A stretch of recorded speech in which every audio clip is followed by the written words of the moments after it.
and welcome to Dear Mr. Potter. I'm Alistair Stevens, and I solemnly swear that I am up to no good. This week, picking up from our somewhat rudely curtailed show last week, we are ready to push on and finish the last part of T.H. White's The Sword in the Stone. The back, 60%, 70% of T.H. White's The Sword in the Stone from 1938. All of this, of course, is in advance of the big news. Next week, next Tuesday, which is, let me double check the date here, July the 17th. Tuesday, July the 17th at 10 p.m. Eastern, 9 p.m. Central. Hey, if you don't have any plans, how do you feel about discussing the first two chapters of Harry Potter and the Order of the Phoenix? How does that sound? How does that grab you? It's time to return to Hogwarts once more. All of that, of course, next week. This week, catching up with T.H. White, catching up with the Sword and the Stone, which we framed out pretty thoroughly last week. This week sees our transition into the back half of the story. Basically, broadly, we'll do a couple of slides first, but broadly speaking, we will transition into the back half of the story. We'll have the opportunity to dip into Robin Hood mythology. We'll have the opportunity to discuss Morgan Le Fay in this version, and fairies and elves, of course. We'll have that opportunity.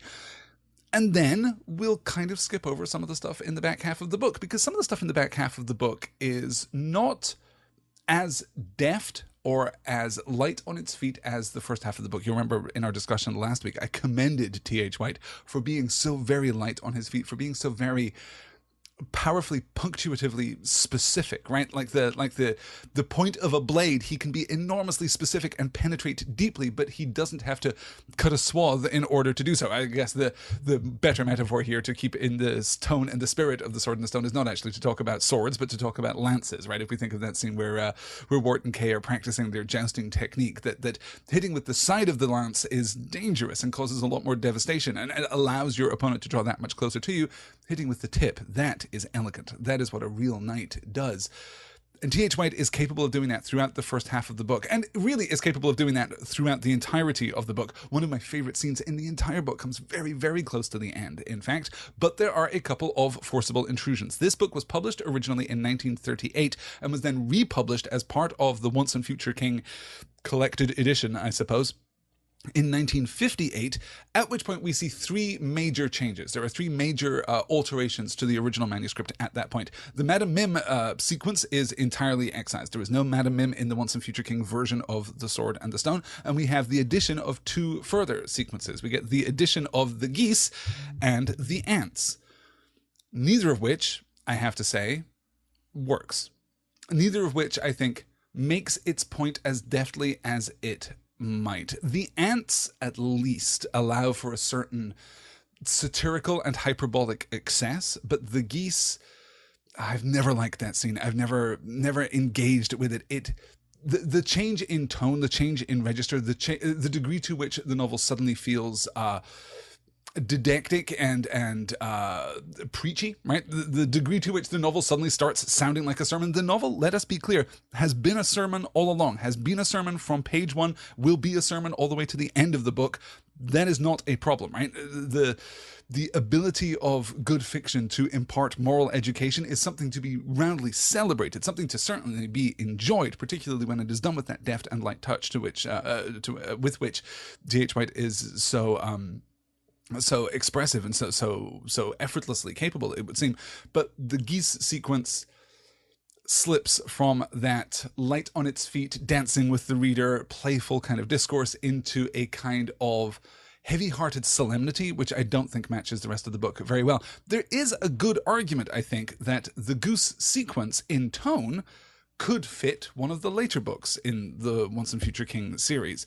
But here in The Sword and the Stone, it just doesn't work. I did thoroughly enjoy, as is so often the case, right? I've got a collected edition, so I was preparing my slides for this session, came to the end of The Sword and the Stone, and just kept on going, just kept on reading and thinking, this is fantastic. I could talk about I could talk about this, and this is great, and this little opposition is fantastic. Oh, here's a really great little bit of dialogue.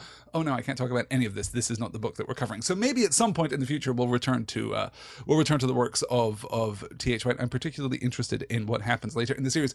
I should say too, I believe, let me You know what? I will look up a link here rather than trying to drop a link into the show notes right now. I will look up a link and include it in the downloadable show notes that accompany the podcast version of this podcast. But we were talking last week about the inevitable Mord Arthur Thomas Mallory class that I was going to do about Arthurian myth and Arthurian legend. And lo and behold, as is so often the case, the wonderful Professor Corey Olsen has since announced that the next Mythgard Academy class is going to be on Mallory and on the Mord Arthur. So I'm going to include a link to the information page over at Mythgard. Corey Olsen is probably the finest working academic, like in terms of popular reach and in terms of the communication of enthusiasm and insight backed up with unimpeachable academic credentials.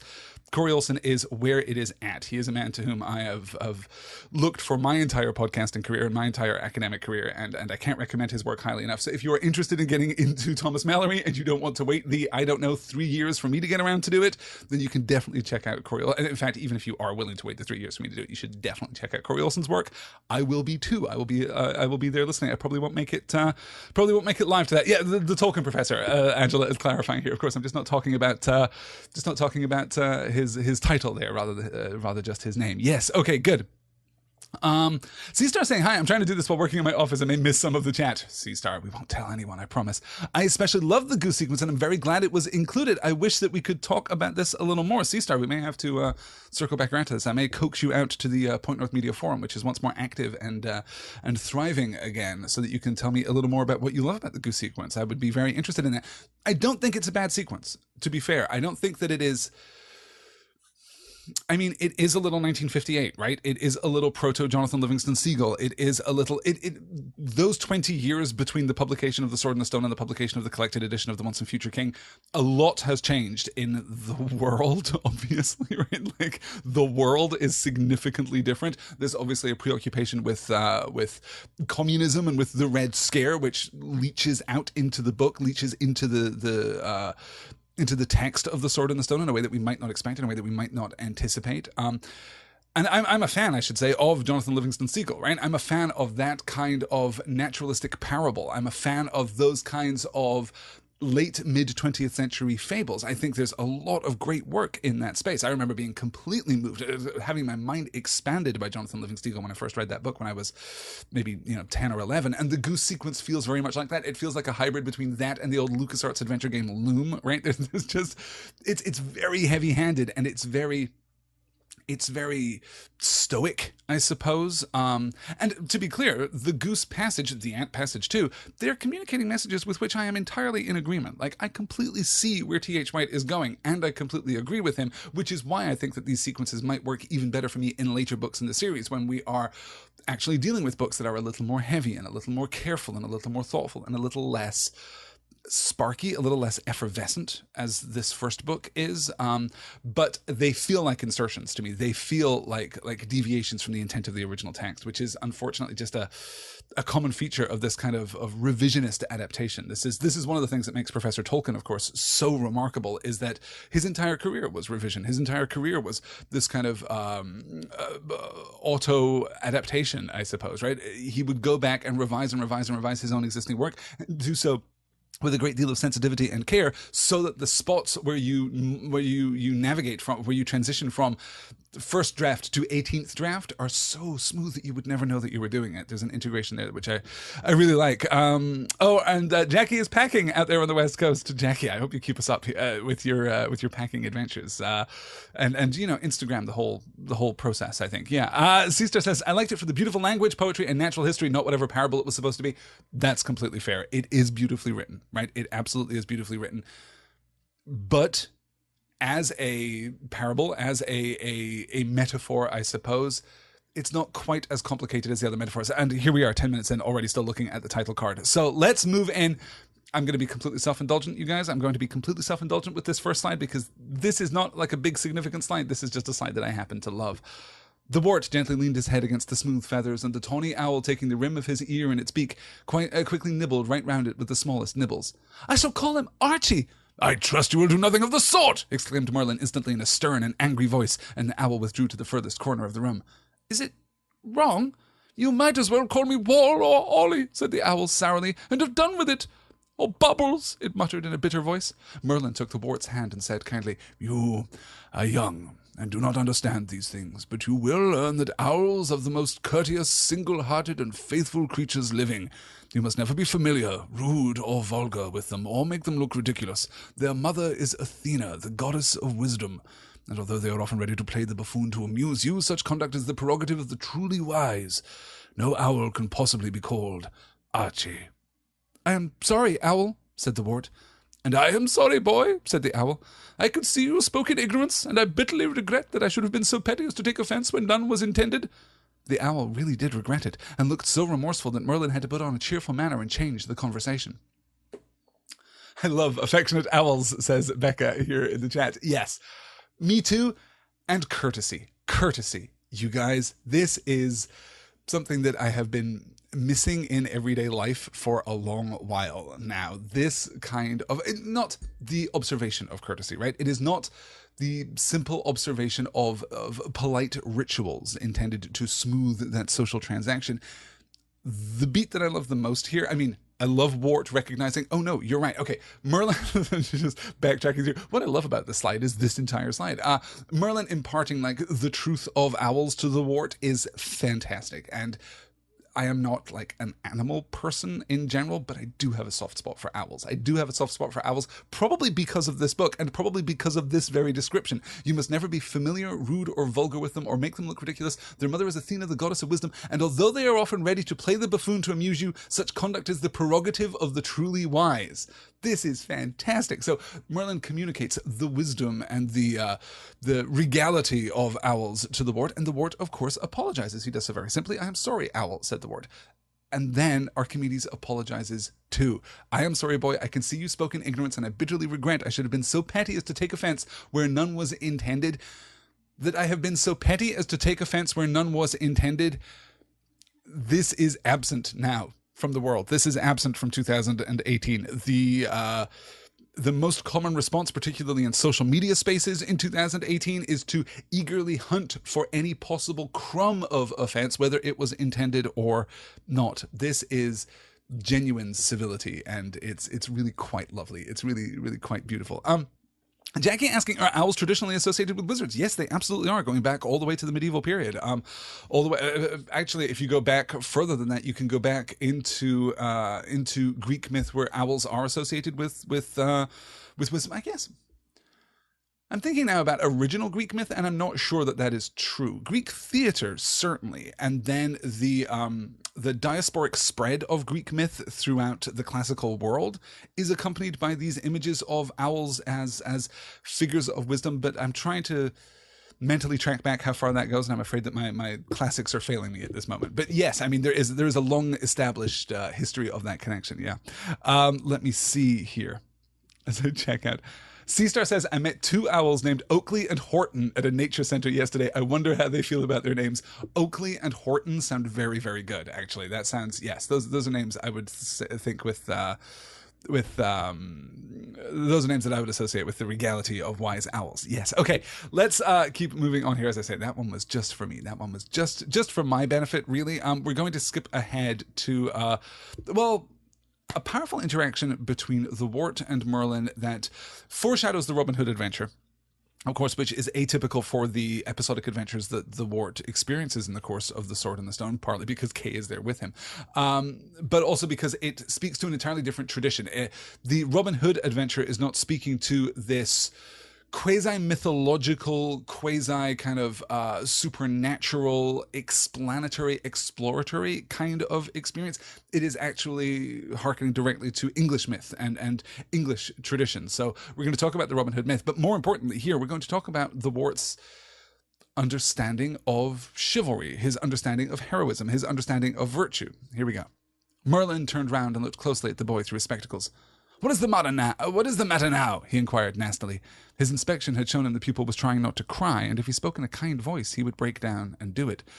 I shall not be a knight, replied the Wart coldly. Merlin's trick had worked, and he no longer wanted to weep. He wanted to kick Merlin. I shall not be a knight because I am not a proper son of Sir Ector's. There will knight Kay, and I shall be his squire. Merlin's back was turned again, but his eyes were bright behind his spectacles. Too bad, he said without commiseration. The wart burst out with all his thoughts aloud. Oh, he cried, but I should have liked to have been born with a proper father and mother so that I could be a knight-errant. What would you have done? I should have had a splendid suit of armor and dozens of spears and a black horse standing 18 hands, and I should have called myself the Black Knight, and I should have hoved it at a well or a ford or something and made all true knights that came that way to joust with me for the honour of their ladies, and I would have spared them all after I had given them a great fall, and I should live out of doors all the year round in a pavilion and never do anything but joust and go on quests and bear away the prize at tournaments, and I should not ever tell anybody my name. Your wife would scarcely enjoy the life. Oh, I'm not going to have a wife. I think they're stupid. I shall have to have a lady love, though, added the future knight uncomfortably, so that I can wear her favour in my helm and do deeds in her honour. A humblebee came zooming between them under the grandstand and out into the sunlight. Would you like to see some real knights errant? Said the magician slowly. Now, for the sake of your education. I love the beat here with okay, I'm going to sideline here just for a second because Wilhelm Scream is recommending, and I don't think I've done this in the context of Dear Mr. Potter yet. Wilhelm is saying, speaking of taking offense in toxic interactions, I just watched Hannah Gadsby's Nanette last night, and I prescribe a viewing for every human being. I feel the history of the world might be divided into before this and after this. I completely agree. I think I recommended this on the, it was maybe the This Week on Point North show that I did last week. Nanette is vitally important. It is available on Netflix. Go and watch it. It will be an hour of your life that you will be very thankful that you spent in this way. Go and watch Nanette. It will make you a better person, and it will make the world a better place. It will be hard, but it will make you a better person, and it will make the world a better place.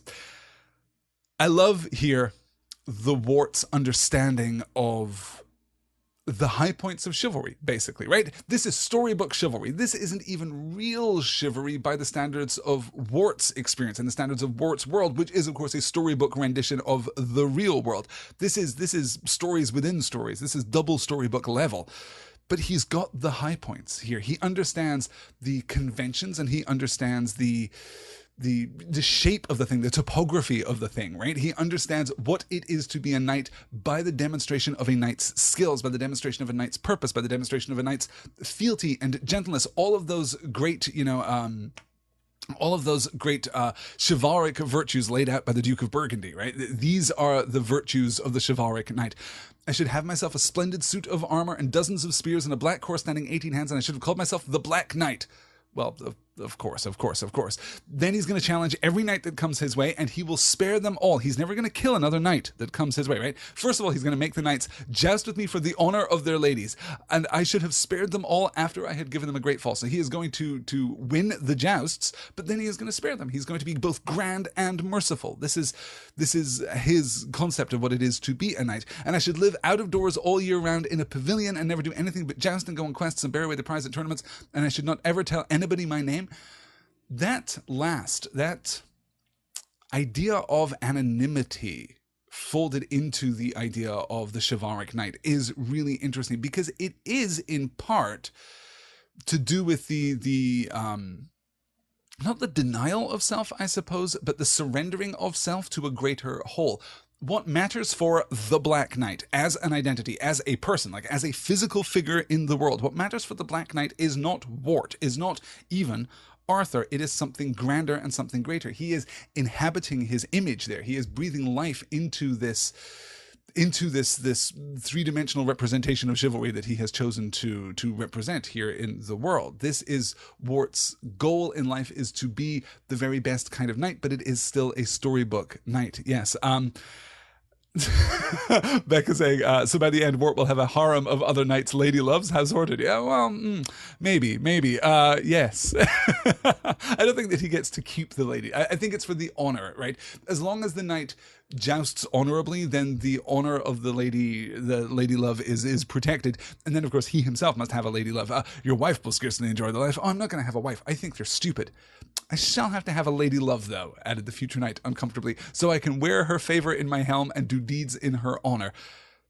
I will obviously have to have someone to whom I am devoted so that I could do deeds in her honor. And actually, she's pretty inessential to the whole thing. She's not really necessary. She is not a part of this, which is where we get the breaking point for the Wart's perspective on chivalry, perspective on virtue, perspective on valor, and, well, the actual truth of virtue in this world and his future, right? Coincidentally enough, those two things line up rather beautifully, which is that the knight cannot exist alone. The knight who does nothing but live in the pavilion, who goes on quests, who takes the prize at tourneys, who fights for the honor of his lady love. Ah, damn. Well, now we have a lady love, so I guess he's not solitary anymore. I guess he's not just in his pavilion by himself anymore. The knight that is alone, we already have an archetype for the knight that is alone in the context of this book, and it is King Pellinor. He is out there pursuing the questing beast, right? He's been out there for 17 years at this point and is no closer to his goal, though. A spoiler, since we've read the back half of this book, I guess the moment when he actually gets the beast, it's very good. I didn't pull it for this discussion, but it is very, very good. Knights cannot live alone. And this is clear because the lesson which follows this hesitation from the ward here, the lesson which follows this complaint, is going to be about community and is going to be about not being isolated and about virtue arising from community, virtue arising from a shared action. Even if your action is individual and your action is exceptional and your action is inherently virtuous in accordance with the expectations of your society, it is still more virtuous because it takes place in the context of that society, if that makes sense. Yeah. Okay, let's keep going forward here. Let's cut ahead, in fact, and get all the way to Robin Hood. It was a lime tree as great as those which used to grow at Moor Park in Hertfordshire, no less than 100 feet in height and 17 feet in girth, a yard above the ground. Its beech-like trunk was embellished with a beard of twigs at the bottom, and where each of the great branches had sprung from the trunk, the bark had split and was now discoloured with rainwater or sap. The bees zoomed among its bright and sticky leaves, higher and higher toward heaven, and a rope ladder disappeared among the foliage. Nobody could have climbed it without a ladder, even with irons.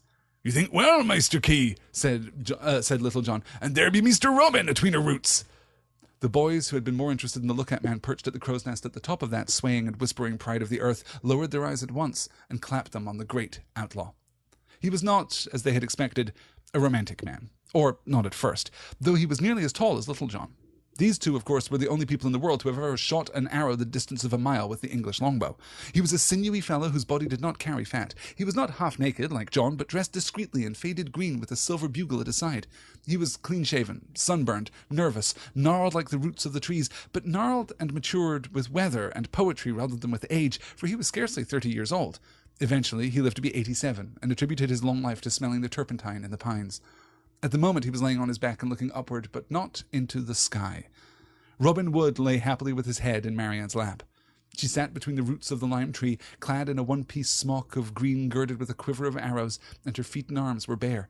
She had let down the brown shining waterfalls of her hair, which she usually kept braided in pigtails for convenience in hunting and cookery, and with the falling waves of this she framed his head. She was singing a duet with him softly, and tickling the end of his nose with the fine hairs.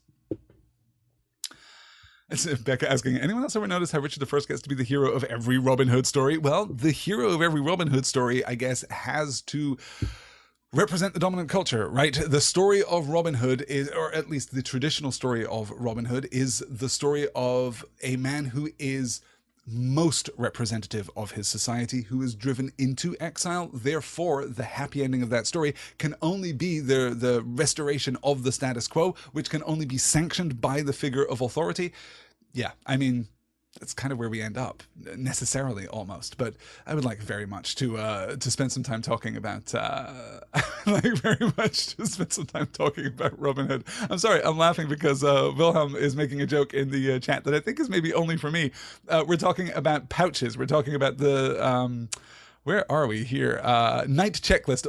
This is from Angela. Knight checklist. 1 sword, 2 armor, 3 horse, 4 lady love. Lynn adds 5 a quest, and let me see as I scroll down. Angela adds 6 plenty of pouches. At which point Wilhelm Scream commented, Jim Lee and Rob Liefeld's ears perk up. Did someone mention pouches? You kind of have to be a fan of like late 1990s comic book artists for that joke to really play. But I am, and thus it played for me. It's very good. Jackie says, it's so immersive and yet it almost feels like it's poking fun at the myth of Robin Hood here. It kind of is, I think. Or At the conventional myth, yes, right? The boys already have a sense of who Robin Hood is. They already know who Little John is, just as he knows who they are. They already have this storybook concept of what it is to live in Sherwood Forest, what it is to be an outlaw on the fringes of Nottingham, what it is to be Robin Hood himself. We know this for sure because, of course, we get this line here in the, what is that, the fourth stanza. He was not, as they had expected, a romantic man. Or not at first. Although he was nearly as tall as Little John, these two, of course, were the only people in the world who ever shot an arrow the distance of a mile with the English longbow. That is, believe it or not, a part of the traditional Robin Hood myth, right? That is a detail of Robin Hood's mythology that is being recycled here and presented as not just fact, but a kind of default fact. Everyone knows that, as indicated by of course, these two, of course, were the only people in the world who had ever shot an arrow the distance of a mile with the English longbow. He was a sinewy fellow whose body did not carry fat. He was not half naked like John, but dressed discreetly in faded green with a silvery bugle at his side. So far, so good, right? This is the Robin Hood that we know, or Robin Wood that we know. He was clean-shaven, sunburned, nervous, gnarled like the roots of the trees, but gnarled and mature with weather and poetry rather than with age, for he was scarcely 30 years old. I love that description. This is a Robin Wood that has stepped out of the pages of the storybook and yet still carries with him that air of romanticism, right? There is still, throughout this sequence, the notion that everyone is enchanted with the story of Robin Hood, including Robin Hood. Like, he is, much as Arthur was when he was, skipping ahead here, much as the Wart was when he was describing his fantasy of being a knight, right? He recognizes the topography of the mythology of being a knight and wants to inhabit that, wants to step into that, rather than build it, rather than construct it, rather than fabricate it, rather than define it in new and original terms. He simply wants to take his essence. He wants to take everything that he is as a human being, as an individual, and breathe it into the storybook image of that thing. It seems very clear as we move through this passage that the same is true of Robin Hood, that he too wants to inhabit this story, that simultaneously, as he is frustrated with Marion, as the two of them are not really getting along, as the two of them are kind of at odds. I had to resist pulling the poetry. Okay, let me offer a couple of additional comments here just to kind of inform your reading of T.H. White's work in the future. The rest of the Once and Future King, this is true for too. A lime tree as great as those which used to grow at Moor Park in Hertfordshire, that is, of course, a real thing. Go look it up. It's fascinating. Every time that he makes a very specific reference, he is doing so with great purpose. You can now, thanks to the internet, go and look up all of those specific references and really, really enjoy them. Also, every piece of poetry, every song, every verse, every quoted line in this entire book comes from somewhere. Almost none of it is original. It is all twisted. It is all tilted askew to better dramatic effect or better comedic effect. One of the two, oftentimes both. But you can go and track down the original inspirations, I suppose. An annotated Sword in the Stone would be a very great book indeed. I have actually no idea if there is such a thing as an annotated Sword in the Stone, but it would be a genuinely lovely thing. Lynn saying, I find it weird that he's being described as nervous at a moment when he is calm, relaxed, and resting. Anybody? Here is my reading of this, right? Here is my reading that this is part of Robin being invested in his own mythology. Of course, we come into the great clearing at the heart of Sherwood, and here are the merry men, our band of outlaws, and there's Robin Hood, and his head is resting in the lap of the maid Marian, his true lady love, and this is this idyllic scene where he is, of course, supposed to be resting. He is supposed to be at peace here. But there is a tension between what he is supposed to be and what he actually is. Yes, his head is in Marian's lap, but as she starts singing, he joins in with no enthusiasm whatsoever, right? He is not entirely at peace here. He is doing the thing that he is supposed to do without actually investing it with any, without investing it with any sincerity is a kind of oddly internally combative idea, I suppose. But he is performatively resting and relaxing while not quite there, not quite true. Yes. Good. Let me see. Wilhelm Scream. I find a yard above the ground puzzling. I'm assuming yard here is describing it as a vast area like your house's yard. It looks like White is continuing units of measurement after mentioning feet in height and girth. Yeah, this is quite lovely. It was a lime tree as great as any of those which used to grow at Moor Park in Hertfordshire. No less than 100 feet in height and 17 feet in girth, a yard above the ground. I do take that possibly to be, yes, a pun in exactly the way you describe. I do also think it is possible. If you look at lime trees, they tend to expand from the ground out. I wonder if I can actually find... No, I think I closed that tab. I actually had a picture of lime trees at Moore Park. But lime trees expand outward, right? This is why we get the idea of the branching... of the where the great branches had sprung from the trunk, the bark had split and was now discolored with rainwater or sap. I'm not sure. I'm not entirely sure what is meant by that, but yeah, it's an interesting bit of opposition. Yeah. Okay, let me see here. Yes, exactly. Lynn's saying, so Robin is the dad with the newspaper at breakfast saying yes and no to mum's trying to plan while not at all listening. Interesting. Yes, that's certainly my read of it. In fact, if we move on to the next slide, we can see a little bit of that interaction, which is pretty great. So after we have introduced our merry men here, we get to the discussion of Morgan Le Fay. What's the quarrel? Asked Kay. The outlaw threw down his bow and sat cross-legged on the ground, drawing Maid Marian to sit beside him. His face was puzzled. It is Morgan Le Fay, he said. It is difficult to explain her. I should not try. Robin turned on his mistress angrily. Marian, he said, either we must have their help or else we must leave the other three without help. I don't want to ask the boys to go there, but it is either that or leaving Tuck to her. The wart thought it was time to ask a tactful question, so he made a polite cough and said, Please, who is Morgan the Fay? All three answered at once. She M'Baden, said Little John. She's a fairy, said Robin. No, she is not, said Marian. She is an enchantress. The fact of the matter is, said Robin, that nobody knows exactly what she is. In my opinion, she is a fairy, and that opinion, he added, staring at his wife, I still hold. Kay asked, Do you mean she's one of those people with bluebells for hats who spend their time sitting on toadstools? There was a shout of laughter. Certainly not. There are no such creatures. The Queen is a real one, and one of the worst of them. If the boys have got to be in it, said Marian, you'd better explain this from the beginning. The outlaw took a deep breath, uncrossed his legs, and a puzzled look came back to his face. Well, he said, suppose that Morgan is the queen of the fairies, or at any rate has to do with them, and that fairies are not the kind of creatures your nurse has told you about. Some say that they are the oldest ones of all, who lived in England before the Romans came here, before us Saxons, before the old ones themselves, and that they have been driven underground. Some say they look like humans, like dwarves, and others that they look ordinary, and others that they don't look like anything at all, but put on various shapes as the fancy takes them. Whatever they look like, they have the knowledge of the ancient Gaels. They know things down there in their They know things down there in their burrows, which the human race has forgotten about, and quite a lot of these things are not good to hear. Whisper, said the golden lady with a strange look, and the boys noticed that the little circle had drawn closer together. Morgan Le Fay just is, says Angela. Yes, like Tom Bombadil, right? Have you not heard it? Morgan Le Fay is, of course, a fascinating character in Arthurian myth, Arthurian legend. Originally a fairy, an enchantress, a goddess, a witch, right? There are innumerable versions of Morgan Le Fay. In Malory, she is recast as a half-sister of Arthur himself, which just unifies two disparate halves of the story into one more powerful half. But here she's clearly being presented as, well, an elf, as a fairy. She is one of the old ones. She is one of the wee folk. She is one of the Seelie or the unseelie court, right? She is one of the old types of fairies, not the kinds of fairies that your nurse has told you about. Brackets, nurses would not have talked about little diminutive fairies with bluebells for hats who spend the time sitting on toadstools, right? That was not a truly medieval depiction of fairies. That is a Victorian depiction of fairies. We are a long way from that in the mess of anachronism that is the temporal setting for the Sword in the Stone. I mean, we are as far from that as we can be, as far from anything else, I suppose.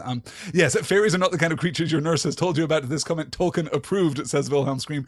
Absolutely right. These are Tolkienian elves. That is Morgan Le Fay. Okay, obviously Fay, they're coming from the same derivation as fairies, F-A-E fairies, and the notion of fairy itself, that grand and mystical and quasi-mythical other world. Morgan Le Fay here being presented in her, well, I was going to say being presented in her truest and oldest sense, but of course being presented in a lot of her truest and oldest sense. That response, please, who is Morgan? I mean, even that original response from Robin saying that it's difficult to explain her, right? It is Morgan Le Fay. It is difficult to explain her. No, it absolutely is, because she is a witch and an enchantress and a goddess and a fairy and many other things besides.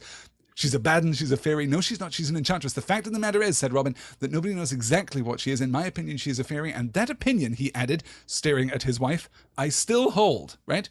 This combative relationship between Robin and Marion is actually really... Well, okay. Let me hesitate there a moment. I want it to be good, and I want to like it.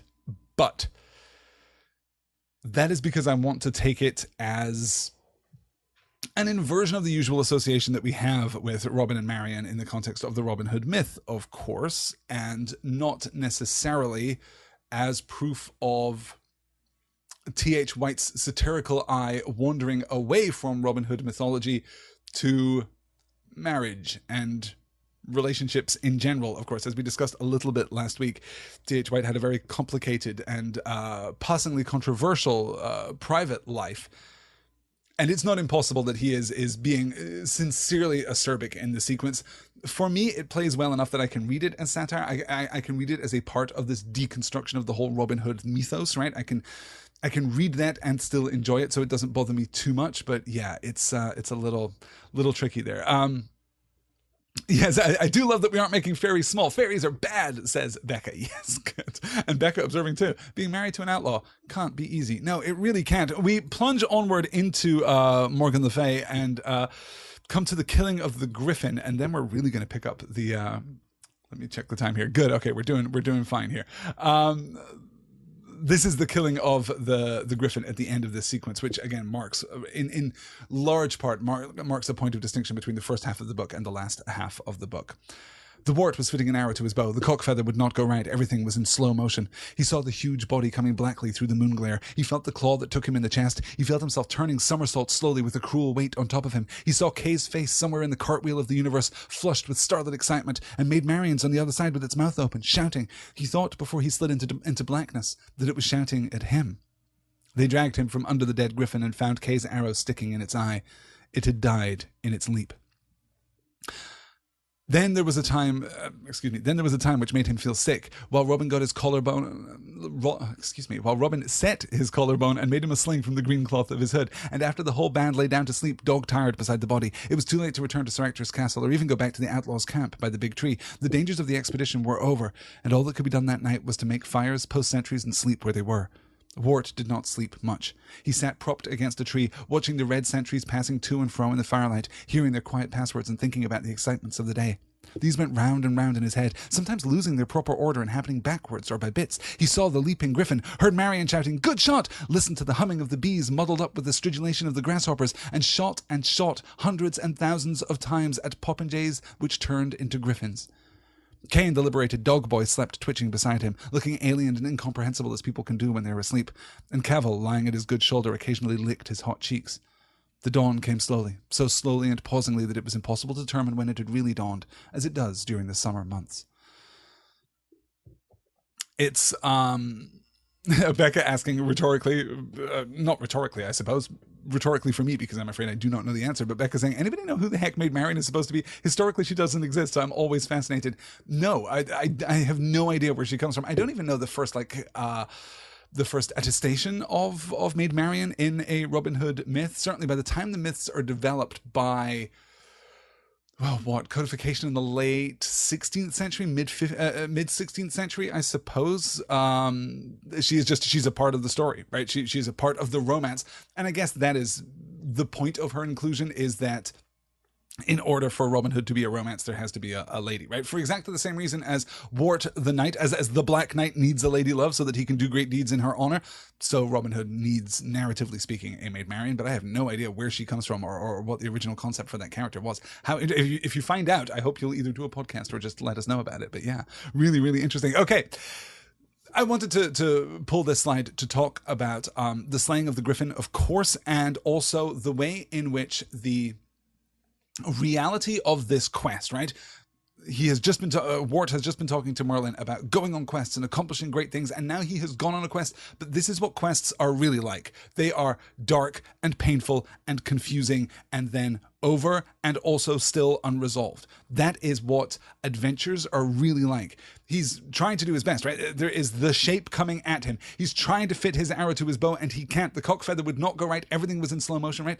We've just had him demonstrate his skill with the bow in front of Robin and Marion and all the other merry men. He is skilled with the bow, but right now in this moment, the fear is taking him, and he can't do it. He can't get it right. He sees the huge body coming through the moon glare. He feels the claw which takes him in the chest. He turns somersaults. He catches a glimpse of Kay, catches a glimpse of Marion. That's it. He's done.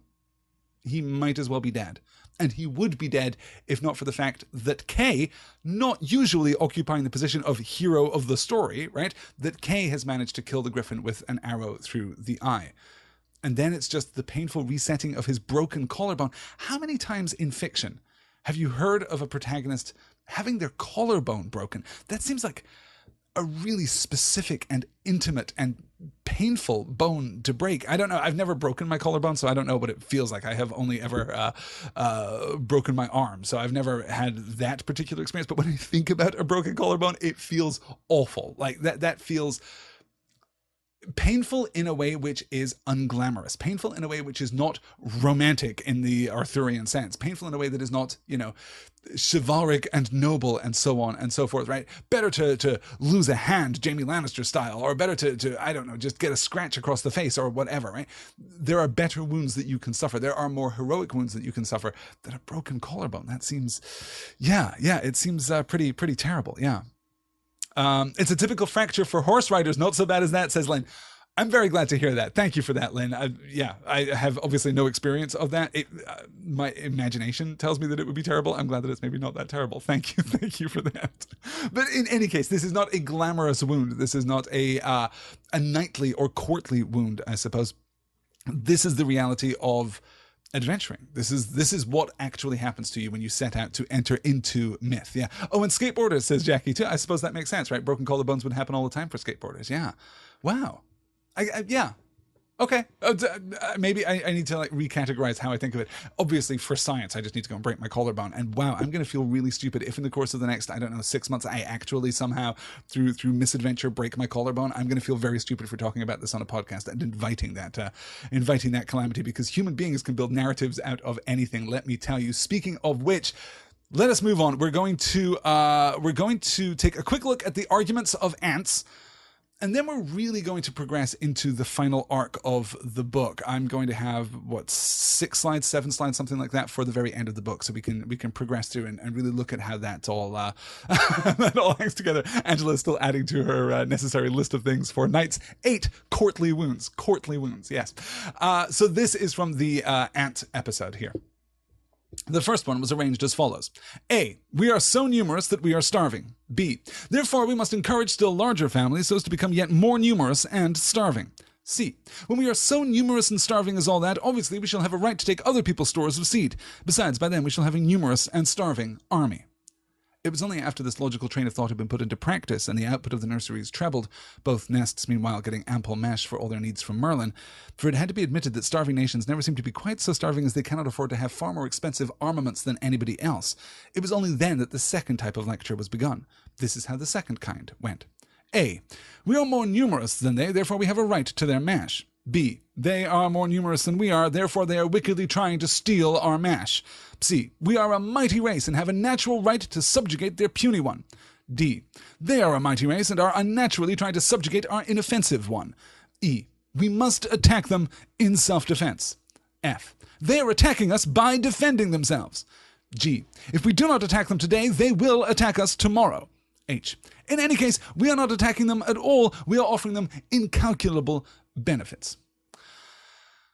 Mid-20th century realpolitik, I suppose, particularly the realpolitik between the West and the East as it is presented in the late 1950s. Okay, the good first, right? Let's credit the good first.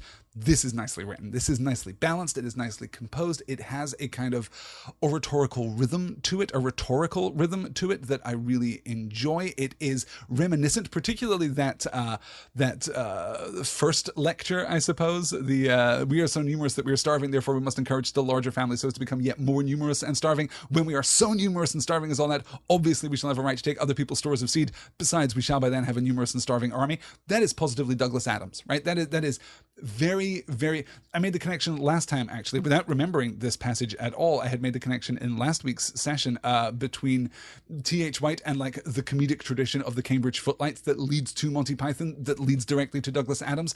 We can see here part of that thread. We can see here part of that that comedic chain of inspiration that gets us all the way to Douglas Adams, that gets us all the way to Terry Pratchett and to, you know, Charlie Brooker and to modern writers like that. There's still a strong and influential Cambridge Footlights comedic tradition in 2018. And this reads very much like that. This is a great satire of British post-war politics and British post-war propaganda, I suppose.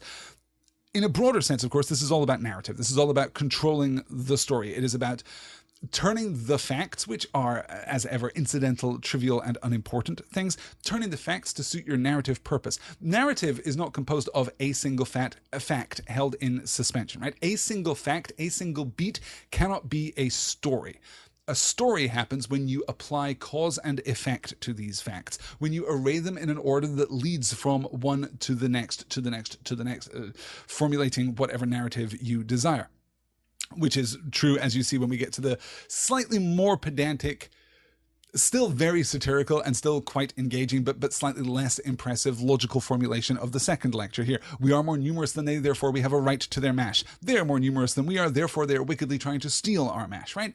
This is pretty transparent allegory for the West and the East. That is to say, the countries defined by democracy in the second half of the 20th century and those countries defined by communism in the latter half of the 20th century. There are, of course, weirdly frequent references to communism made throughout the latter part of this book in a way that I don't love. And the reason that I don't love it, to be clear, T.H. White has every right to talk about communism and has every right to kind of expand the scope of his political template, I suppose, here to include these very important modern ideas too. The reason that I don't like T.H. White on communism is just that it seems to be lacking in subtlety. It seems to be lacking in understanding. It doesn't have the same internal appreciation as his taking on of Englishness and history and myth and, you know, so on and so forth. Yeah, exactly right. We are civilizing them, says Becca here. Yeah, no, exactly right. And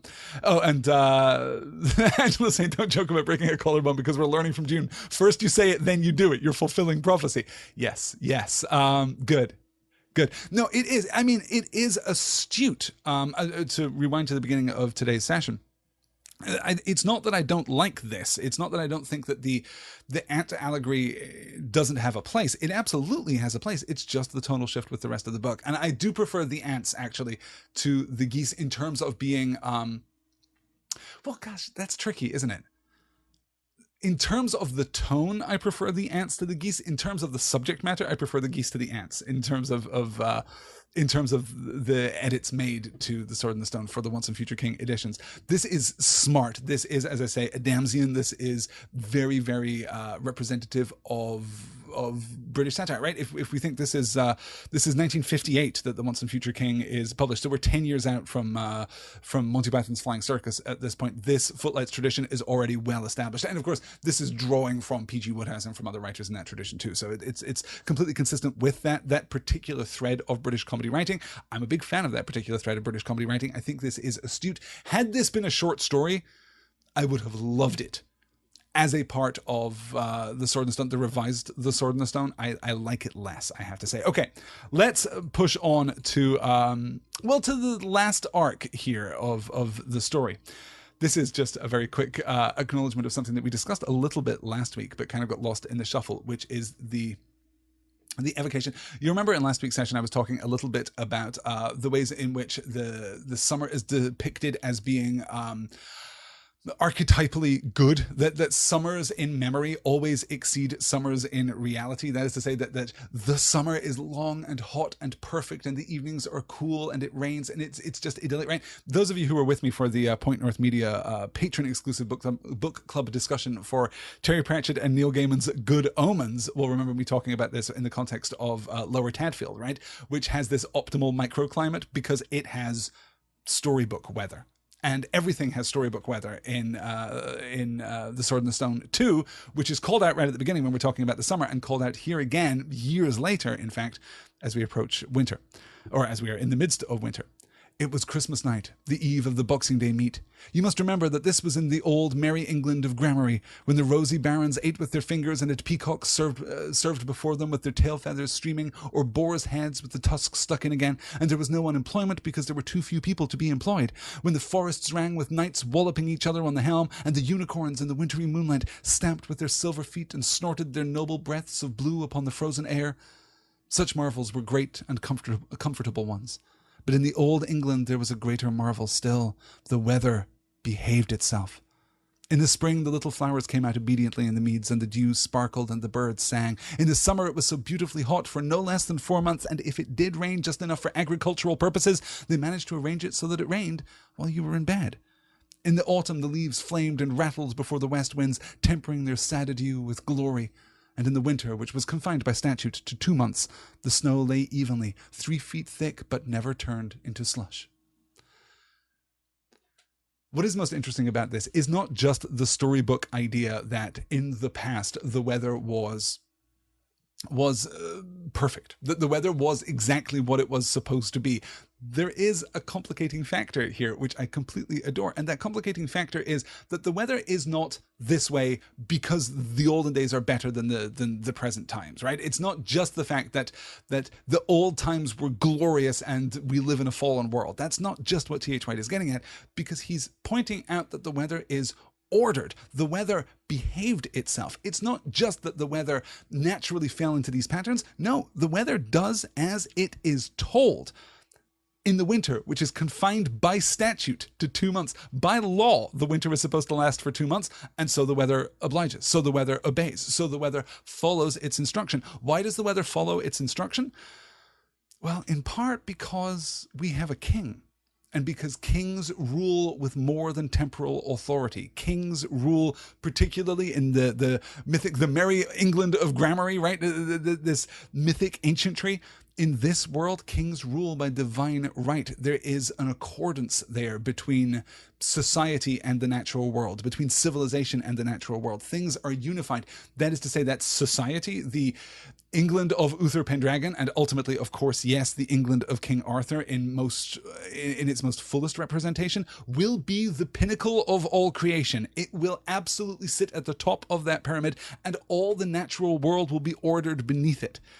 That is why the weather behaves itself, and that is why we have this absolutely perfect depiction of England, while also, of course, playing with that storybook idea. This is T.H. White acknowledging, yes, this is the way that it is in storybooks. Of course it is this way in storybooks. In the spring, the little flowers came out obediently. In the summer, it was beautifully hot for no less than 4 months. And if it did rain just enough for agricultural purposes, they managed to arrange it so it rained while you were in bed, which is exactly the same idea as is contained within Good Omens by Terry Pratchett and Neil Gaiman, right? But here it is given a much more specific slant. In Good Omens, we note that it just rains at night. Here, it rains while you are in bed. It's not just a meteorological conceit. It's not just an element of the world. It's not a natural process. It is actually respectful of you specifically. You as a person are dictating the weather because the king is upon his throne and the world is properly ordered. It's really quite lovely. C-Star saying some people nowadays still seem to think the weather can be commanded, as I learned as a park ranger. C-Star, you worked as a park ranger? That's fantastic. I've always been attracted to it's weird. For a person who spends a lot of his life reading and sitting in front of a computer, as I do, I also love to be outside and walk. And I've always had that little part of my brain that says, I would love to be like a park ranger or like a tour guide or like a mailman. Like, I would love that. Just being out and walking and moving all the time every day would be fantastic. I would love to hear more about that. Yeah. Yeah, and Jackie's saying this reminds me of the way that hobbits reminisce about the Shire with a contented sigh. Absolutely. How beautiful is that? And of course, we can definitely make that correlation there, right? That connection back from any depiction of mythic England is not going to be that far from the Shire, right? That is something that Tolkien is definitely playing with in his original conception of the Shire too.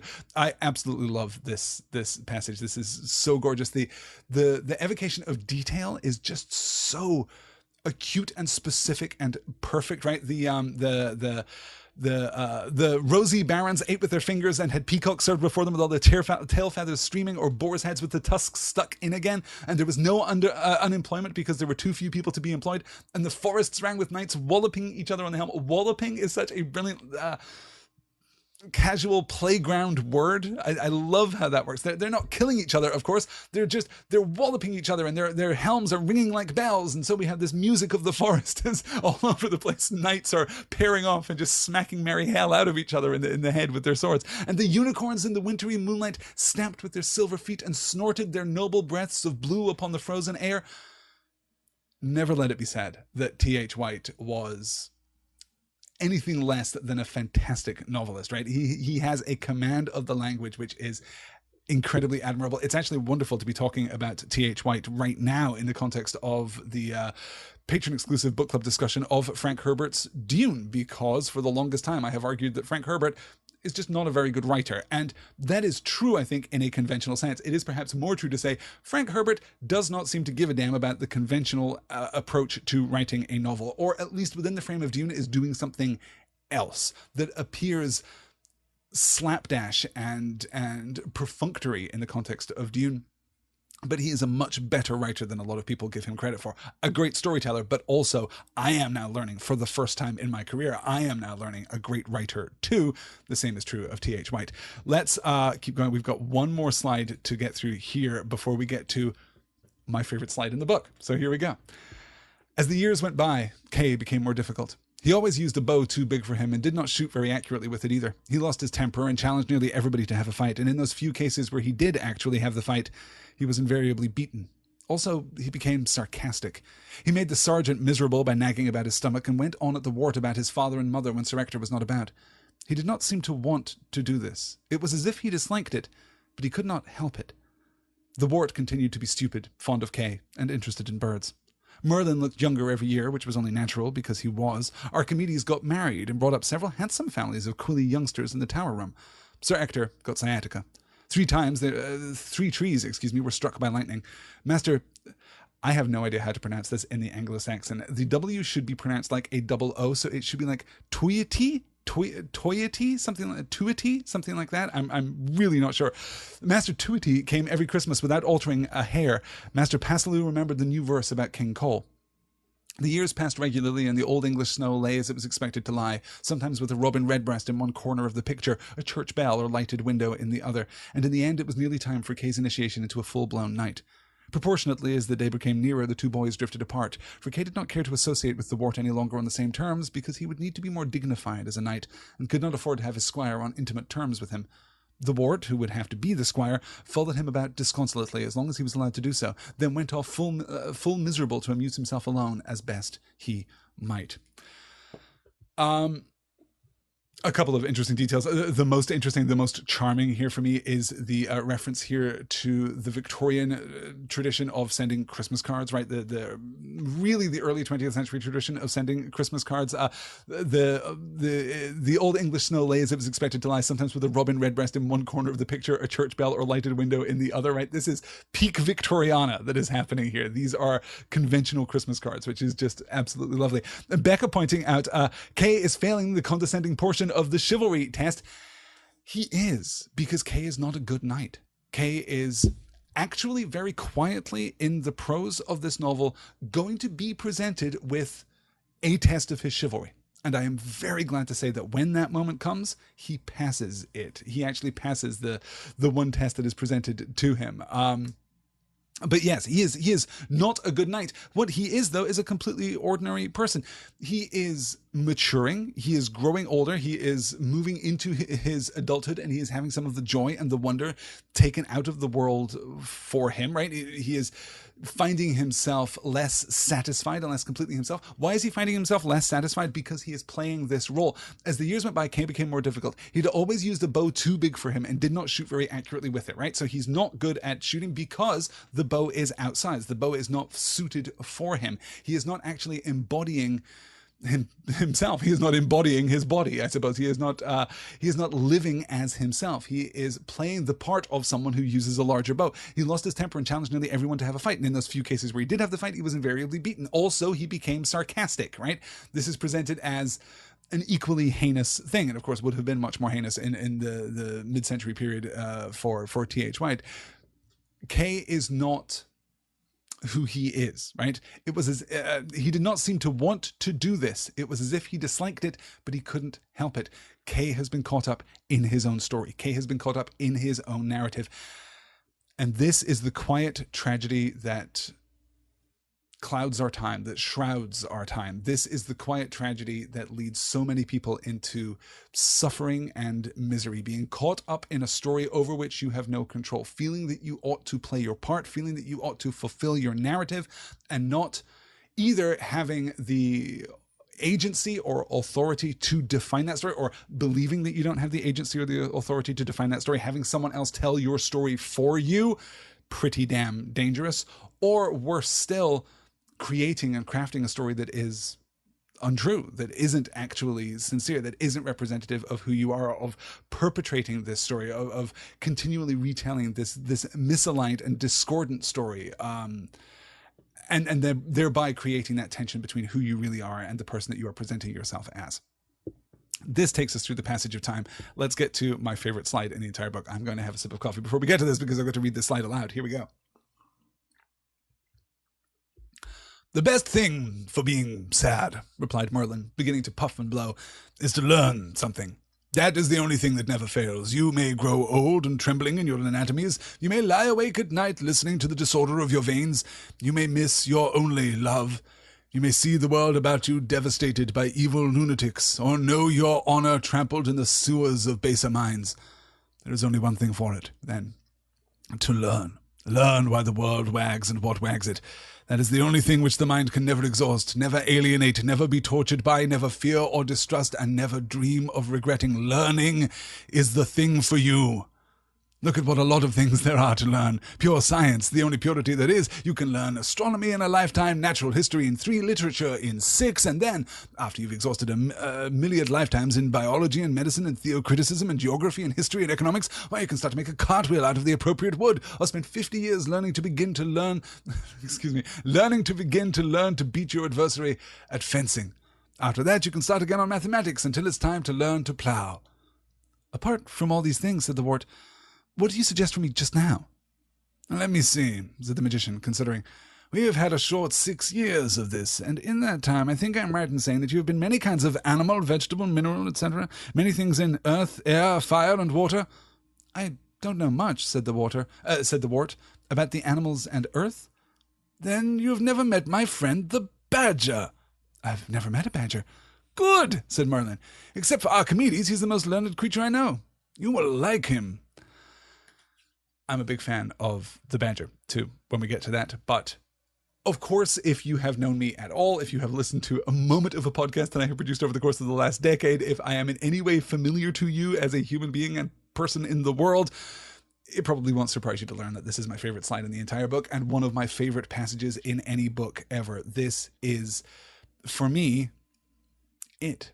This is why I feel so powerfully about education and about learning and about self-improvement. It is not that education and self-improvement are ends in and of themselves, right? They are also, as Aaron Sorkin says in The Span of the West Wing, right? Education is the silver bullet. Education is the cure for all of society's ills. Learning, improving yourself, knowing more makes you a better person. And when you are a better person, you are a better member of your society. And when we are all better members of our societies themselves are better. Ignorance is the enemy and education is the solution. It is the only solution. You cannot look down on people who have, through no fault of their own and no opportunity, failed to learn. That is a failing of the rest of society, right? But we must, each and every one of us ourselves, strive to learn. The best thing for being sad is to learn something. That is the only thing that never fails. You may, right? Merlin framing out like his experience here, growing younger as he is. You may grow old and trembling in your anatomies. You may lie awake at night listening to the disorder of your veins. You may miss your only love. You may see the world about you devastated by evil lunatics, or know your honor trampled in the sewers of baser minds. There is only one thing for it then, to learn. Learn why the world wags and what wags it. That is the only thing that the mind can never exhaust, never alienate, never be tortured by, never fear or distrust, and never dream of regretting. Learning is the thing for you. This is as close to a fundamental philosophy as I think I will ever get, right? This is as close to as pedantic and precise as I am in all things philosophical, as carefully as I try to delineate between, opposing philosophical thoughts and opposing philosophical models, being the pedant that I am. This is as close to a stated and flat and uncontroversial view of the world as I am probably ever going to get. I think this is it. And here in 2018, as we see the world about you devastated by evil lunatics, or know your honor trampled in the sewers of baser minds, this is more true than it has ever been. To learn to do that thing which your mind can never exhaust, never alienate, never be tortured by, right? We can never be reduced. We can never be exhausted. We can never be made less than we are by the process of learning. We can never alienate the process of learning. It can never be externalized. It is the thing that is intrinsic to us. We can never be tortured by it. It can only ever enlighten us. It can only ever elevate us. We can never fear or distrust it, because not fear or distrust the external facts, right? And the same is true, I suppose, of alienating, right? We can externalize or be tortured by. We can be alienated by, tortured by, made fearful or distrustful of things in the external world, facts, but not the process of learning those facts, knowing those things and internalizing those things and integrating those things into a greater sense of who we ourselves are. That is the process that Merlin is referring to here. That is the process which remains valuable, key and valuable. Yeah. Okay, let's keep moving on. I just had to pull that because it is so beautiful and so powerful. Let's get on to the Badger, in fact, and then we really are at the end of the book. Let's see what we can do here. So Badger says, Wart says, man is the king of the animals. Perhaps, or ought one to say, the tyrant. And then again, we do have to admit that he has a quantity of vices. King Pellinor has not got any. He would go to war if King Uther declared one. Do you know that Homo sapiens is almost the only animal which wages war? Ants do. Don't say ants do in that sweeping way, dear boy. There are more than 4,000 different sorts of them, and from all those kinds I can think of only 5 which are belligerent. There are 5 ants, 1 termite that I know of, and man. But the packs of wolves from the forest sauvage attack our flocks of sheep every winter. Wolves and sheep belong to different species, my friend. True warfare is what happens between bands of the same species. Out of the hundreds of thousands of species, I can only think of 7 which are belligerent. Even man has a few varieties, like the Eskimo and the Gypsies and the Lapps and certain nomads in Arabia, which do not do it because they do not claim boundaries. True warfare is rarer in nature than cannibalism. Do you think that is a little unfortunate? Personally, said the Wart, I should have liked to go to war if I could have been made a knight. I should have liked the banners and the trumpets, the flashing armor and the glorious charges, and I should have liked to do great deeds and be brave and conquer my own fears. Don't you have courage in warfare, Badger, and endurance and comrades whom you love? The learned animal thought for a long time, gazing into the fire. In the end, he seemed to change the subject. Which do you like best? He asked. The ants or the wild geese? Jackie's saying, I feel like the Merlin voice is somewhere between Gandalf and Dumbledore, as it should be, like 100% as it should be. Where else are you going to pitch a Merlin voice, if not between Dumbledore and Gandalf? I'm kind of concerned now that really we're running out of wizards. We're running out of really great, bearded wizards in the old school. Yeah.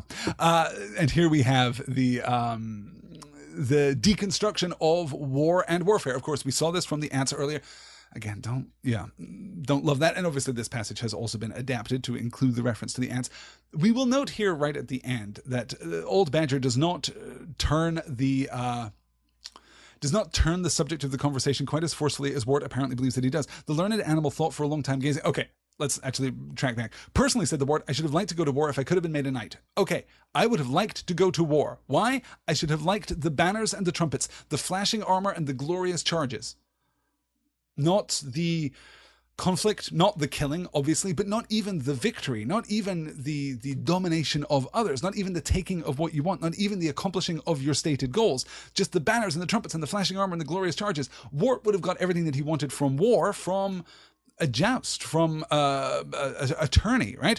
And oh, I should have liked to do great deeds and be brave and conquer my own fears.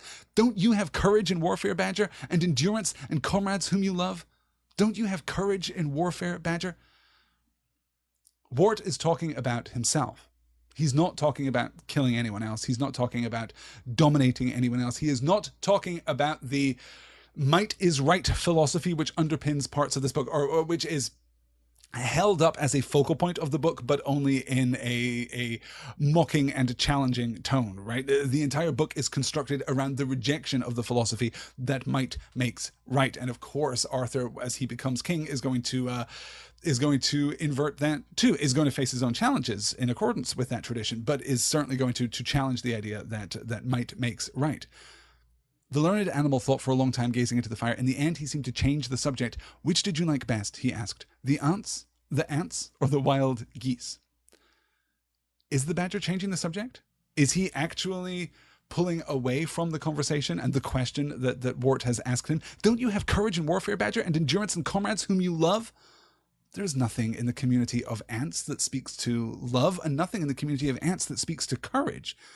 Badger is asking the question here because this question provides his answer. It is the life of the wild geese. It is the life without boundaries, right? That's the other bit of association here. True warfare is what happens between bands of the same species. Out of the hundreds of thousands of species, I can think of only 7 which are belligerent. Those are the 5 species of ants, the 1 species of termite, and man. Even man has a few varieties, like the Eskimo and the Gypsies and the Lapps and certain nomads in Arabia who do not do it because they do not claim boundaries, tying us right back to the passage with the geese. Boundaries are the enemy. Nationality is the enemy, which is kind of an odd position for someone who is speaking so eloquently on the subject of Englishness to take, right? That is a weird perspective for T.H. White to take, except that there is a tension between the medieval vision of nationalism and the post-industrial vision of nationalism, right? Like the 19th century rise of nationalism. These are two very, very different things. In what way are they different? Well, the medieval version of nationalism rests in the body of the king. It is an identity that is unified and integrated. To be English means specifically to serve the English king. That is it. You are integrated into that feudal structure and you have your place, from the king himself down through his dukes and his counts and his earls, all the way down to, you know, the meanest son of a tenant farmer somewhere in Lancashire, right? Everybody is integrated, and that is what the nation is. The nation is still human. Following the Industrial Revolution in the latter years of the 19th century, we see the rise of the post-human, certainly an inhuman kind of nationality, where the product of, or the association with a given national identity is not a product of integration and connection and loyalty. It is a product of lines drawn on a map. That is why T.H. White doesn't distinguish nationality as being the problem, because nationality is not the problem. The problem is boundary. It is possible for kingdoms to coexist. It is possible for kingdoms to overlap, as they did for much of European history, right? It is possible for kingdoms to coexist without any kind of, oh, well, okay, not without any, because people are still people, but with much less friction and inter-kingdom tension, international tension. A little bit complicated when we're talking about like a pre-nationalistic idea of nationhood, in a sense. This is a very different response. There is nothing wrong with what Wart is saying, that he wants the spectacle of the war, I suppose, right? He wants the banners and the trumpets, the flashing armor, the glorious charges. Oh, and I should like to do great deeds. Certainly there's nothing wrong with wanting to do great deeds and be brave. Nothing wrong with being brave. Nothing wrong with conquering my own fears. Don't you have courage in warfare, Badger, and endurance and comrades whom you love? It's not about warfare exactly. It is about, well, a kind of tyranny, right? Do you know that Homo sapiens is almost the only animal which wages war? To which Wart replies, ants do. I was there. I saw it. That is definitely how it. Don't say ants do in that sweeping way, dear boy. There are more than 4,000 different sorts of them. And from all these kinds, I can think of only 5 which are belligerent, right?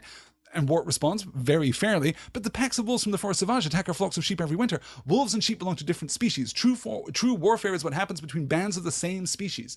So, battling against other species, battling for survival, battling for even dominance in a given ecosystem, presumably will be fine, right? It's fine that the wolves come down and eat the sheep. That does not place a moral burden upon the wolf, and it certainly doesn't place a judgment of competence or skill or capability upon the sheep. This is interspecies warfare or interspecies conflict. Therefore, it is fine, and it is at the very least morally neutral. It may be regrettable in specific instances, but it is morally neutral. No, warfare is what happens when a species turns on its own kind.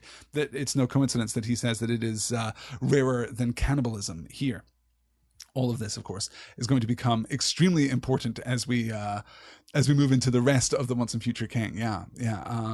Let me see here. I can think of, as Lynn says, I can think of so many insect species where the females devour the males after sex that I cannot agree that cannibalism is rarer than 7 warring species. T.H. White would have had to Google some more. Yes, there you go. And Becca pointed to a great example, right? It is possible for Burgundy to tell France and England to F off for centuries. Yes, absolutely right. The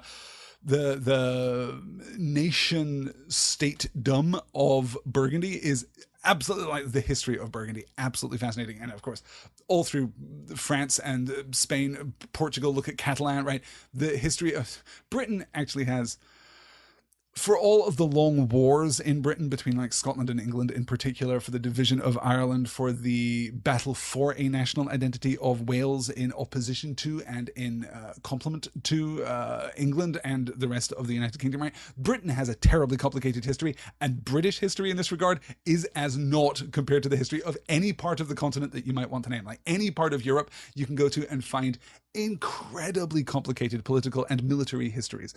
This is just a consequence of pre-nationalistic, pre-capital N nationalistic nationalism, right?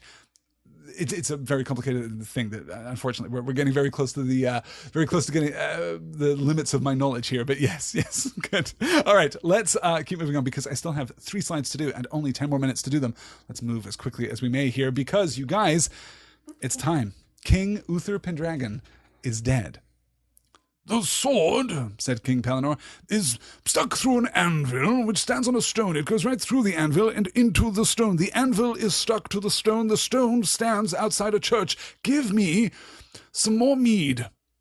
"I don't think that's much of a wonder," remarked Sir Grimor. "And what I wonder at is that they should allow such things to happen, but you can't tell nowadays, what with all these Saxon agitators." "My dear fellow," cried Pellinore, getting excited again, "it's not where the stone is, that I'm trying to tell you, but what is written on it, where it is." "What?" "Why, on its pommel." "Come on, Pellinore," said Sir Ector. "You just sit quite still with your face to the wall for a minute, then tell us what you're talking about. Take it easy, old boy, no need for hurrying. You sit still and look at the wall, there's a good chap, and talk as slow as you can." "There are words written on the sword in this stone outside this church," cried King Pellinore piteously, "and these words are as follows." "Oh, do try and listen to me, you two, instead of interrupting all the time about nothing, for it makes a man's head go ever so." "What are the words?" asked Kay. "The words say this," said King Pellinore, "as far as I can understand from that old friar of orders grey." "Go on, do," said Kay, for the king had come to a halt. "Go on," said Sir Hector. "What do the words on this sword and this anvil on this stone outside this church say?" "Some red propaganda, no doubt," remarked Sir Grimor. King Pellinore closed his eyes tight, extended his arms in both directions, and announced in capital letters, "Whoso pulleth out this sword of this stone and anvil is rightwise king born of all England." And so we get to the sword and the stone. So here we are right at the end of the book. And if you're thinking, hey, wow, the end of this book is moving really fast. Like, now we've got to the Sword of the Stone. This is much less noticeable, I think, if you're reading in the unified volume, the collected volume of The Once and Future King. But if you're reading The Sword and the Stone as an individual volume and you get right to the end and you're like, oh, here's The Sword and the Stone, and I have like 6 pages left. This is going to move very, very quickly. It is paced exactly like the Disney movie adaptation of The Sword and the Stone. It's pretty crazy. It's pretty crazy. In fact, worse than the Disney movie adaptation, because at least the Disney movie adaptation introduces the concept of the Sword in the Stone relatively early in the movie, if memory serves. It really does just show up right here following the death of King Uther Pendragon. You'll note too that that Uther is credited with a remarkably long life from 1066 to 1220, something like that. I forget exactly, but yes, it's an infeasibly long life, which is part of the joke of T.H. White, right? This blur of anachronism all across. Well, gosh, everything from the 10th to the 15th centuries, I suppose. Everything is just right across here, and that gets even worse as we move into the later books there too. Yeah. Let me see here as I catch up.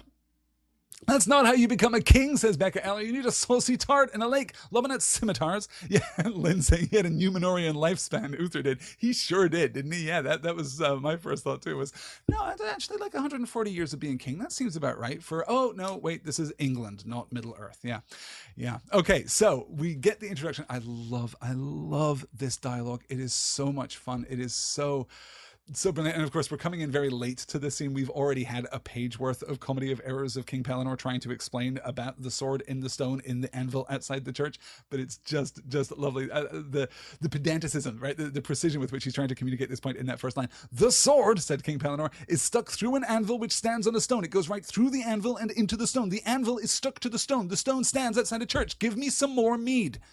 Like I've had days like that. Yeah. I think anyone who's worked in an office has definitely had days like that. Anyone who has worked as a teacher has definitely had days like that. Yes. So now there is a sword, and like all the great weapons in history, it has very simple user instructions inscribed upon it. Whoso pulleth out this sword of this stone and anvil is rightwise king born of all England.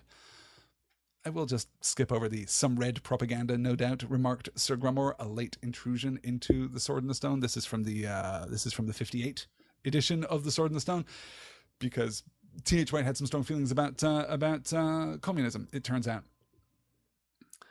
And here we are. This is so we go to London and we are at the tourney and everything is great. And this is the New Year's Day tourney. The winner is going to be the king. Everything is going to be great for England, which absolutely needs a king, of course, because a nation without a king is no nation at all. So we're at the tourney. Kay has forgotten his sword. He packs the Wart back off to the inn to go and get it, but the inn is all locked up and there's no way. And Wart is looking around trying to find another sword, and he sees a sword in a churchyard just sticking out of an anvil, like an old war memorial, as he says, and he rushes over to it and he tries to lift it and he can't get it to move. The marks, the what do you call them, the finials on the blade, I suppose, are marking his hands because he can't lift it out of the anvil. And he says, "Oh, Merlin," cried the Wart, "help me get this weapon." There was a kind of rushing noise and a long chord played along with it. All round the churchyard there were hundreds of old friends. They rose over the church wall all together, like the Punch and Judy ghosts of remembered days, and there were badgers and nightingales and vulgar crows and hares and wild geese and falcons and fishes and dogs and dainty unicorns and solitary wasps and corkendrills and hedgehogs and griffins and 1,000 other animals he had met. They loomed round the church wall, the lovers and helpers of the Wart, and they all spoke solemnly in turn. Some of them had come from banners in the church, where they were painted in heraldry, some from the waters and the sky and the fields about, but all, down to the smallest shrew mouse, had come to help on account of love. Wart felt his power grow. "Put your back into it," said a Luce or Pike off one of the heraldic banners, "as you once did when I was going to snap you up. Remember, the power springs from the nape of the neck." "What about your forearms?" asked a badger gravely, "that are held together by a chest? Come along, my dear embryo, and find your tool." A Merlin sitting at the top of the yew tree cried out, "Now then, Captain Wart, what's the first law of the foot? I thought I heard once something about never letting go." "Don't work like a stalling woodpecker," urged a tawny owl affectionately. "Keep up steady effort, my duck, and you will have it yet." A white front said, "Now, Wart, if you were once able to fly the great North Sea, surely you can coordinate a few little wing muscles here and there. Fold your powers together with the spirit of your mind and it will come out like butter. Come along, Homo sapiens, for all we humble friends of yours are waiting here to cheer." The Wart walked up to the great sword for the third time. He put out his right hand softly and drew it out as gently as from a scabbard. I think this is brilliant. And when we're talking about the connections here in Dear Mr. Potter, a Harry Potter podcast, when we're talking about the connections between The Sword and the Stone and Harry Potter, of course, this moment is one of the most powerful points of direct comparison between the Sword and the Stone and Harry Potter, right? This being surrounded by those who love you, right? In this case, Wart's animal companions. In Harry's case, a different set of circumstances, which I'm not going to delve into for fear of spoilers. But in this instance, being surrounded by people who love you, who can elevate you and who can empower you and who can remind you of who you really are. It's fantastic. And of course, it's no coincidence here at the beginning of this slide that Wart calls out to Merlin. "Oh, Merlin," cried the Wart, "help me get this weapon," which is exactly what Merlin has done. Merlin has spent Wart's childhood helping him get this weapon. He has spent the last 6 years helping him get this weapon, teaching him the gentleness and the kindness, giving him the breadth of perspective necessary, turning him into the king. You'll remember right back at the beginning of the book, we open the book with the description of the Wart's academic studies, right? As he's looking into the rigors of logic and of mathematics, and then learning how to hunt and joust and how to wield a bow. None of that is what has made him ready for this moment. None of that is what has made him the king, in effect, right? None of that has made him deserve this blade. To pull this blade, he put out his right hand softly and drew it out as gently as from a scabbard. It is no longer held by the anvil or the stone. It is his. It is free, and he is able to claim it. And as we see, just as we do in the movie adaptation too, of course, he returns and puts the sword back, and neither Kay nor his father, or neither Kay nor Sir Ector can pull the sword out, and Wart pulls it out again, and he's willing to demonstrate this for as long as it takes. Like, this is what actually convinces everyone in England that he is the rightful king, is because he is the one that can do it and no one else can do it, and he's happy just to like hang out and pull the sword from the stone like 18 times a day. Like, he's perfectly good with this. This is what convinces everyone. All of this is possible because of the lessons that Merlin has imparted to Arthur, to the king here. Let me see. I'm scrolling back up. As Terry Pratchett characters have said, says C-Star, removing a sword from a stone is less impressive than stabbing it into the stone to begin with. That's very true. That's very true. Good. And we're just talking. We're doing a little Oprah Winfrey. You get a sword, and you get a sword. Yes. There'd also be some heads that'd be threatened to find you how to use a sword, says Lynn ominously. Lynn. Dark secrets. Wow. Okay. Becca inviting Lynn to go off and be watery tarts together, and Wilhelm quoting moistened mints. I guess at some point we're gonna have to do Holy Grail, right? I don't even know how we talk about the narrative structure of Holy Grail because of how there isn't one, because of how that is not the primary value of that particular story. But it is a movie that I completely love. It is just fantastic. Yeah. All right. Let's get into our very last slide here. Now that the Wart has been accompanied by all of his animal friends, right, brought together by love, all down to the smallest shrewmass had come to help on account of love, Wart felt his power grow. And then calling out each of those pieces of guidance that he's been given through the course of the book. It's just genuinely fantastic and moving, right? I love this climax.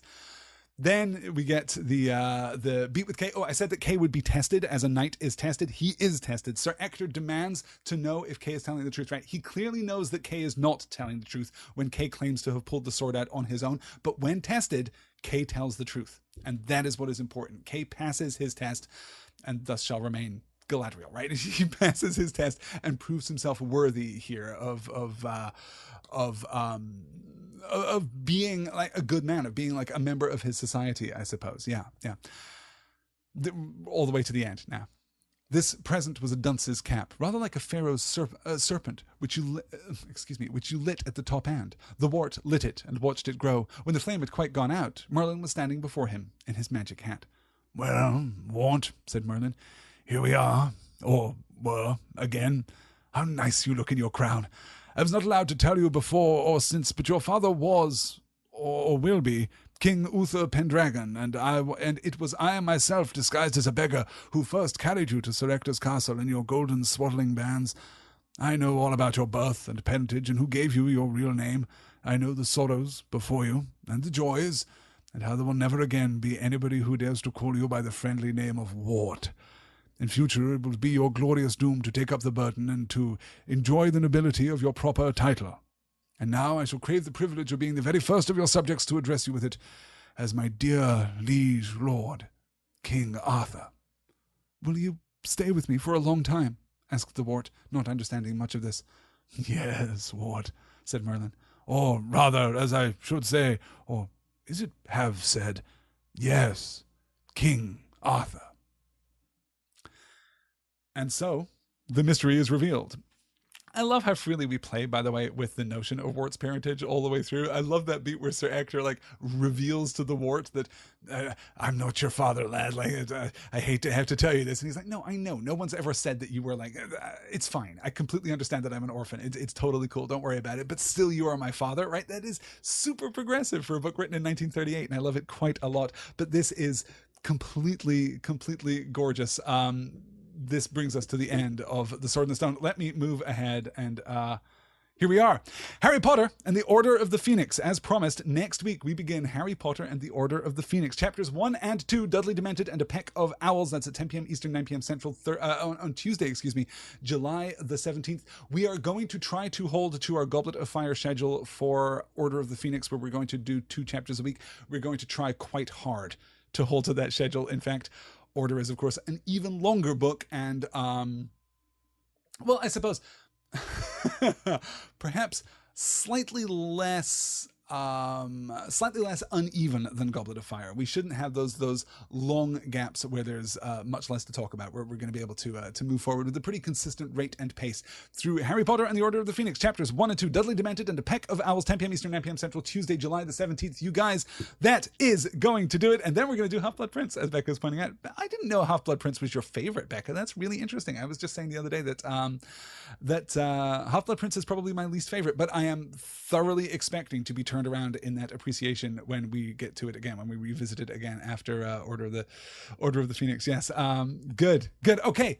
That is going to do it. You guys, thank you so much for joining me. I hope that you have enjoyed T.H. White as much as I have. I hope that you have enjoyed The Sword and the Stone as much as I have, with a couple of things to overlook and a couple of things to kind of whistle past, because, well, it was a book written in 1938 and then revised in 1958, so it perhaps isn't the most modern and woke of all possible books, but it is at least lovely, and that ending works for me every single time. I encourage you all to go off to be valorous, to like the Wart, like King Arthur, take your lessons from the world around you and to be made better by them, and also, of course, to learn.